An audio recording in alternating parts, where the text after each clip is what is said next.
शरीरं सुरूपं यथा वा कलत्रं यशश्चारुचित्रं धनं मेरुतुल्यं गुरोरङ्घ्रिपद्मे मनश्चैन लग्नं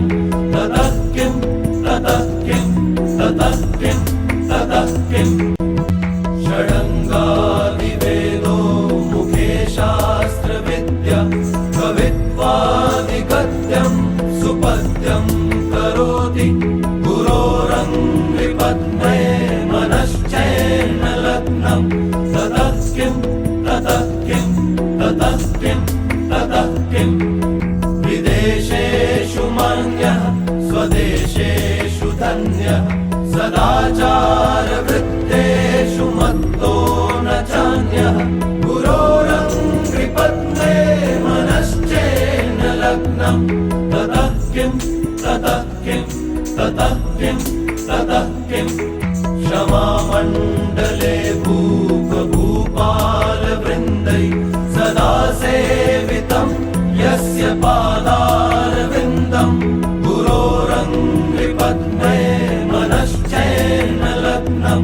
ततः किं ततः किं ततः किं ततः किम् यशो मे गतं दिक्षु दानप्रतापात् जगद्वस्तु सर्वं करे यत्प्रसादात् गुरोरङ्घ्रिपद्मे